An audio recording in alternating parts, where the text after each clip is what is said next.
we're going to kind of go through the history of cellular, because I think that will help explain a lot of things. You know, a lot of times I get asked, what is the core for?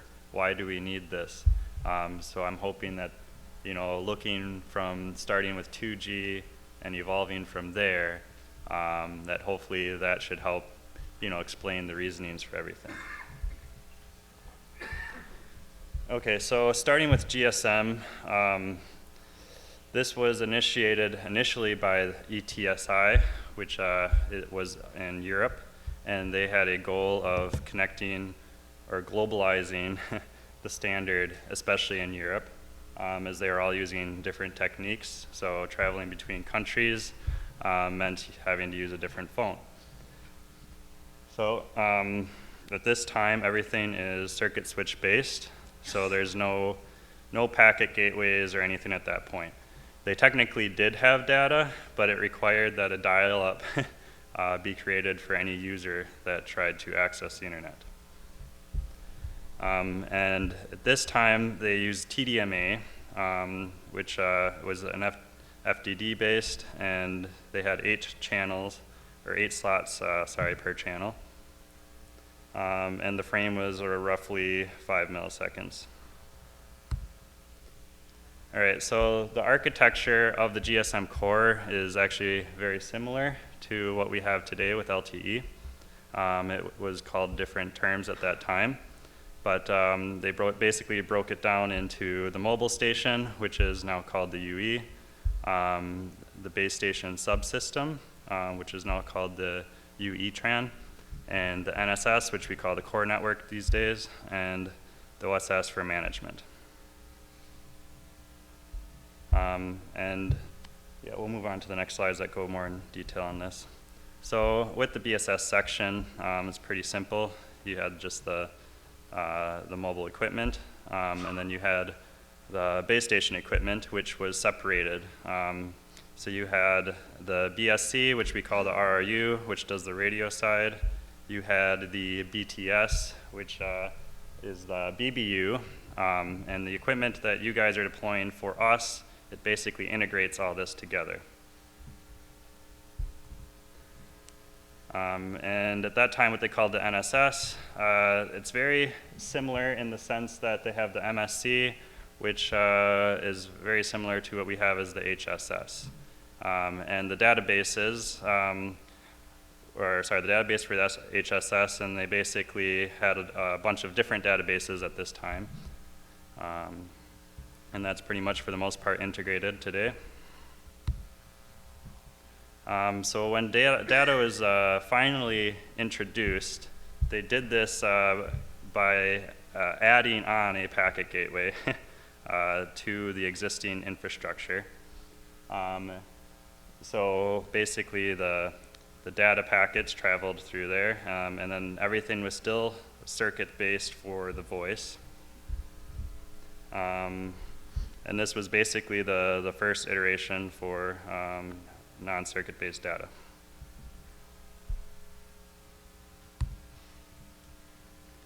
All right, so finally they introduced more MCS levels to get better data rates. And now when it shows the peak data here, this is assuming that they're getting full airtime.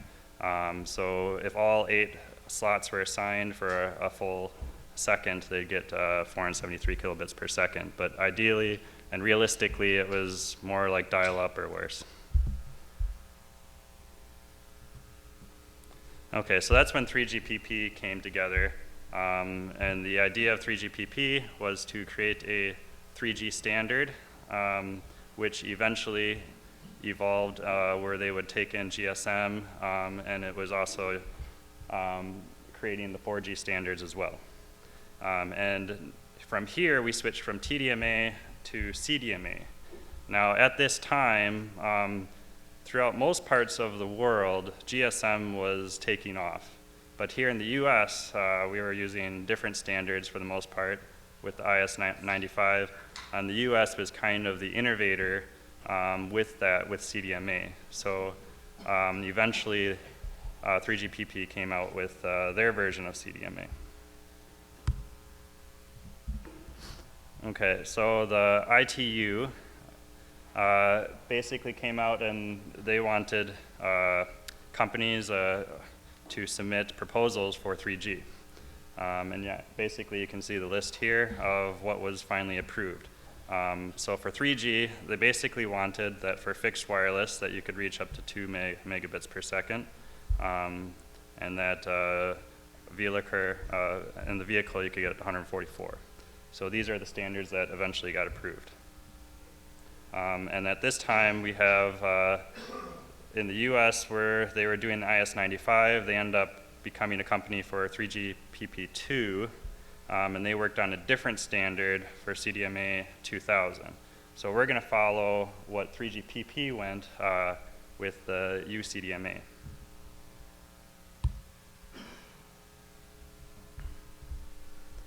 Okay, so yeah, here again, kind of overview what the standards which were finally approved. Skip over that. Okay, sorry. So here we have WCDMA. And this is basically the start of 3G.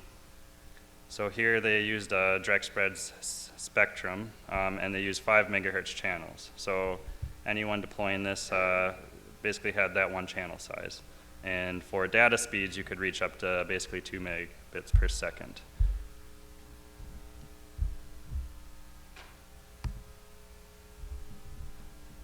All right, so this is what they kind of call 3.5G. They had HSPA, and AT&T was basically one of the first operators to deploy this. This is where they introduced 16 QAM and very short transmission times, fast scheduling, improved retransmission techniques, which basically ended up with about 14 megabits per second.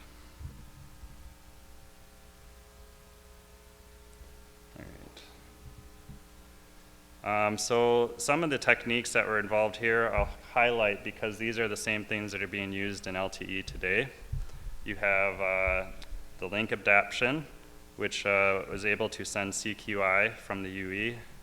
And you have fast dynamic scheduling, which basically at this time, to help make lower latency and better throughput, before all the scheduling was done in the core. So at this time, they moved the scheduler to the actual, what we call the eNode B now. And then they had HARC for better error corrections. And again, this was moved from the core to the eNode B. And then finally, with the 3G, they had the 3.75G, and they were able to get up to 42 megabits per second. And they introduced dual carrier operations as well, and up to 64 QAM, which we're seeing today with LTE. And you'll notice through the history here, you'll see the different release numbers. So this was with release 7. And release after that, starting with release 8, is when we get into LTE. Okay, so then the ITU, again, is now asking for 4G, and the requirements they listed for at that time was that for fixed wireless, that you would be able to reach at speeds up to 1 gigabit per second, and for mobile operations up to 100. So the story on this is that when LTE initially came out, it technically did not meet the 4G standards, since fixed wireless could not reach up to 1 gigabit per second. But they still marketed it as 4G, and eventually they allowed the marketing usage for 4G. And when we get into LTE Advanced, when you can finally hit 1 gigabit per second, they usually call that true 4G. Okay, so now we'll go through a high-level overview of the LTE, we'll call LTE fundamentals. Okay, so when the 4G work got started, 3GPP basically put together 2 groups, one to work on the E-UTRAN and one to work on the EPC. Together, this is called the EPS. And this is, it completed roughly mid-2006, and this is when release 8 comes out. All right, so some of the features and changes is it went from CDMA to now we're using OFDMA for the downlink. And when they found a lot more advantages when you're pushing a lot of data with OFDMA. So what that means though is since it's not using CDMA based, the radio interface has to be different. So generally they would deploy this in addition to the current 3G that's being deployed if you're as an operator.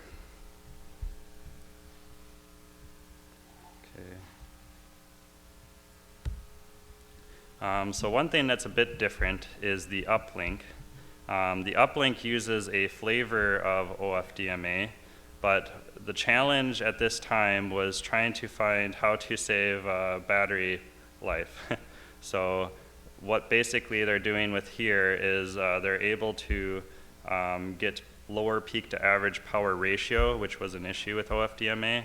So the reason that the uplink and the primary reason of that being slightly different is to save battery power.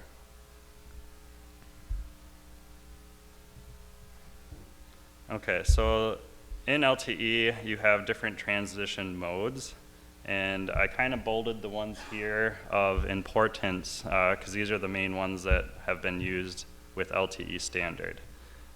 Transmission mode 2 means that you use multiple antennas, but the downlink doesn't use multiple layers, so it's able to get better signal with multiple antennas.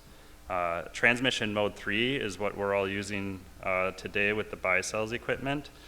This allows for basically what we know as MIMO operations, so you can get 2 data streams from 2 antennas. And then we have closed loop, and the main difference, you'll see transmission mode 3, transmission mode 4. They're very similar, except that closed loop is able to provide more detailed information and can potentially get a little bit better throughput. You'll also notice things such as multi-user MIMO and beamforming, but when this was introduced, it was very expensive and people generally skipped this and waited for LTE Advanced before implementing those other features. Okay, so being a flat network basically means that we have less layers, less elements to go through. So this is how LTE was able to reduce the latency, but you can see from the progression from all the way from release 6 to release 8, it basically keeps lowering the elements necessary. It is similar to release 7, but the terminology changed from there. Starting with LTE, all of the scheduling that the RNC was responsible for is all integrated. So that's the difference. Starting with LTE, all those functions are integrated into the eNode B. Okay, so here is a high level view of the architecture of the EPC. So as you can see at this time, if you have a 2G or 3G network, you can still interface with the new core, and this we call the EPC. So some terminology has changed, and I kind of mentioned them before. So we have the E-UTRAN for the radio access network, and you have the evolved packet or evolved core network, EPC. So some things to clarify, you have the serving gateway, which basically interfaces with everything within your network. It's facing all the eNode Bs in a sense. And then you have the packet gateway, which faces the internet.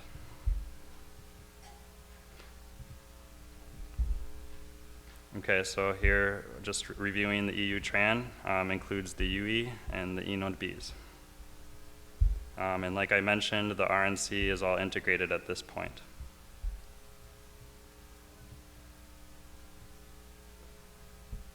Okay, this introduces the new elements, which comes with 4G with LTE. So like I mentioned, the SGW terminates towards the radio access network. The packet gateway is where you get outside internet access. The MME is where you interface, that the eNode Bs will interface to. And the HSS is basically all the databases. The PCRF, it helps with QoS. And that's not something that we're introducing yet today, so I'm not going to go into too much detail with that. Okay, so to go over some of the terminology, every network operator has a PLMN, which is unique to them. Being that for Baicells, we are all sharing the core with the cloud EPC, so every operator for Baicells uses the same PLMN. You have the tracking area code. This we're not implementing with our core network yet, but this helps identify where particular UEs are. So this is good if you're paging a UE, you want to know in which area is it located. And then you have two different cell IDs. You have the E-UTRAN cell ID, and this is how the EPC distinguishes which E node B is which. And then you have the PCI, this is how the UE distinguishes which E node B is which. Okay. And then here, the user equipment has kind of two identifiers. You have the IMSI, which is the SIM card, and then you have the IMEI, which is the identity of the actual hardware itself. So this ID is kind of used for if the equipment is stolen, they're able to still track it.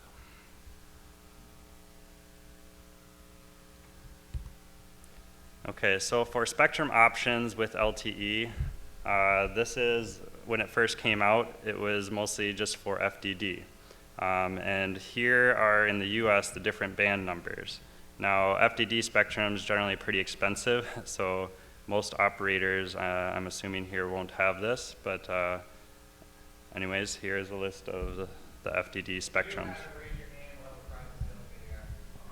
Yeah. Yeah, if someone has it, I think AWS-1 is probably the cheapest on here. So, but some operators increasingly, you'll hear, just in general in the LTE world, they'll just call it band 2, band 5, band 48, or whatever it is, and they'll, we're all used to identifying by frequencies or by its common name, but people on this side just default to the number. Right. And then we have the TDD bands, and I highlighted in yellow the main ones here. So pretty much most operators will have the 365 license, I'm assuming, and that's our main sale is our 1 watt E node B, which is band 42 and 43. So we call it two different bands because CBRS band falls in between those two bands.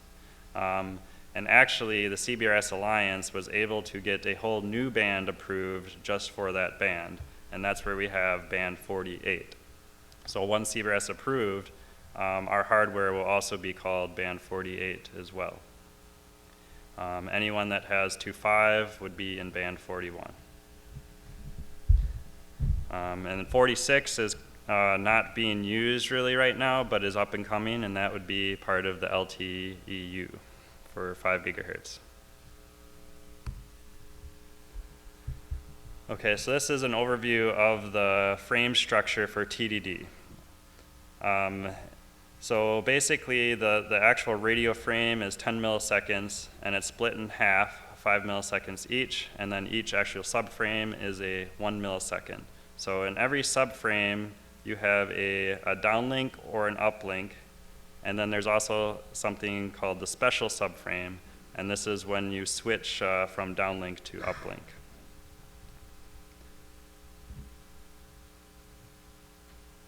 Okay. The other things to note on here is, yeah. Oh, I do. Yeah. See if it works. Yeah. Okay. So we have the specials. This is the special subframe pattern. And you have different modes. So for anyone that's configured our E node B, you'll notice for special subframe pattern, you have a 7 and a 5. And this is basically your guard period. So keeping it at 7, there's no point really to change this because we have different parameters limiting the distance. But This is one parameter that does affect distance. Okay, and this kind of dives into that too. So you have the subframe assignment is by default set to 2, and this gives you more subframes on the downlink. If you need more uplink, you could change this to 1. And I put the peak speeds of what that looks like. So you could, the aggregate throughput of the base station could theoretically go up to 112 downlink in the default config. If you change that to 1, the downlink drops, but you do double your uplink performance. And I also wrote the cell radius for depending on if you set the special subframe to 7 or 5. Yes.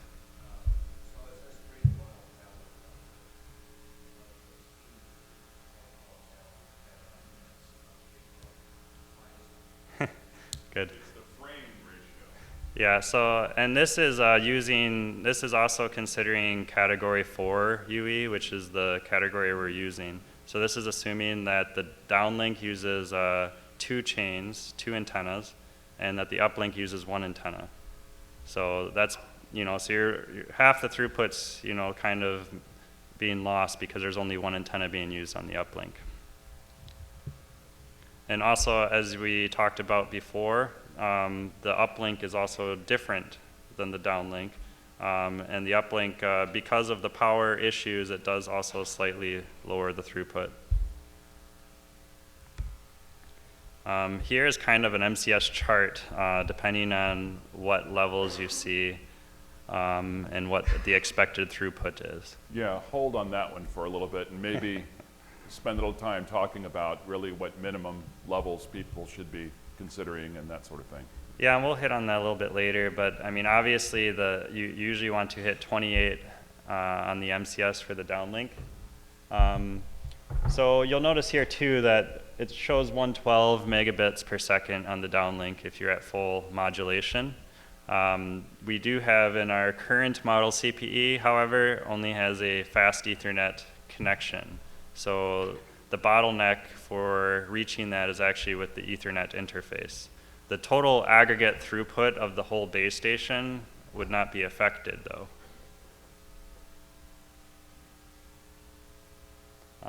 And we kind of wrote it out, so 28 is the best you can get on the downlink and 22 is on the uplink. And this is assuming the default configuration. Again, if you change that to increase the uplink, here are the different MCS levels for that.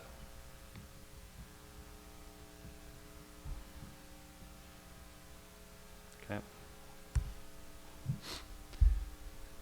All right, so this is a more in-depth look of the actual frame structure itself. We kind of looked at this in an earlier slide, but the one thing to note is that in every subframe, there's actually 2 slots. And then there's something called CP. So there's normal and extended. And this is basically the symbol prefix. So if you need further distance, there's some parameters which will lower this. But the default is normal CP, which gives better overall throughput. This is what one of the resource blocks actually looks like. So in total, I highlighted at the bottom, if you're in a 20 megahertz channel, there's actually 100 resource blocks that can be assigned in a slot. So when the UEs are being scheduled, according on how much data they need and depending on the scheduling algorithm, they will be assigned a certain amount of slots.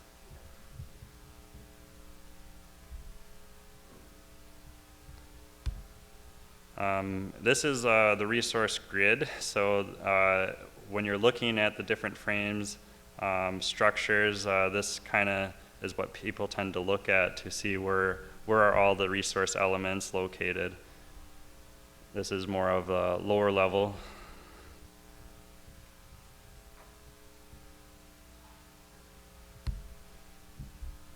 Okay, so in LTE we have something for physical signals. We have the reference signals, which this is how on the downlink and uplink, this is how the equipment knows what the signal strength is. They base this off of the reference signals. And then you have the synchronization signals. So this is how the UE is able to find out what the timing of the frames are.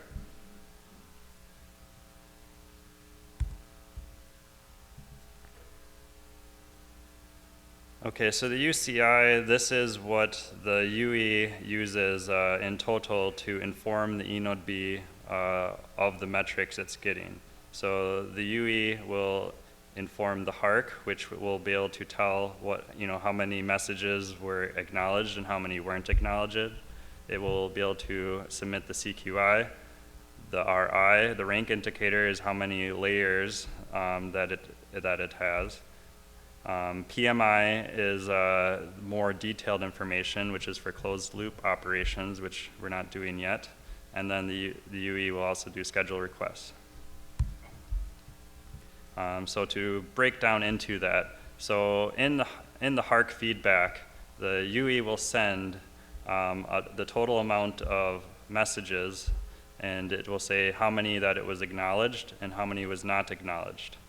And this is able to calculate blur. So in LTE, blur is the block error ratio, and this is how we're able to determine how good the signal is in the transmission. In LTE, you typically want less than a 10% blur.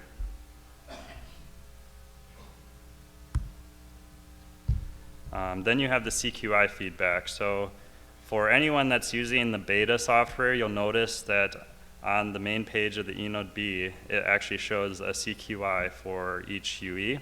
And there's a CQI index up to 15, and this basically indicates how good the transmission signal coming into the UE is.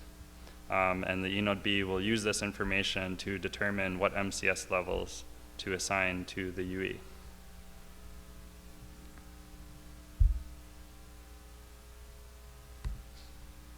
Okay, then you have the rank indicator. So this basically says how many antennas do I have. So we have, with our current models, we have a 2x2, so we have 2 antennas. And so in most cases, the UE will report that it has a rank 2. If there's a lot of noise on one of the antennas, it's possible that it could indicate a rank 1. So in some cases, that can help also determine noise. And then you have the PMI, which is for closed loop. Okay, so when the UE powers on, this is the initial procedure. It will first do a cell search and selection. It receives the system information, and then it's able to get the random access procedure.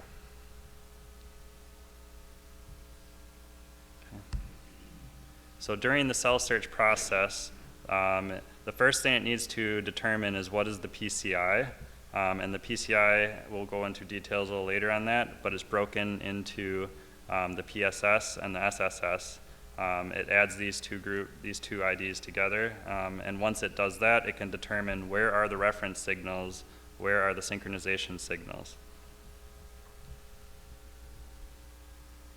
and what is the bandwidth size, and how many antennas. So this is how it determines the cell. It also, during this time, if there's multiple cells detected, the UE will generally always pick the strongest signal. How long is that initialization?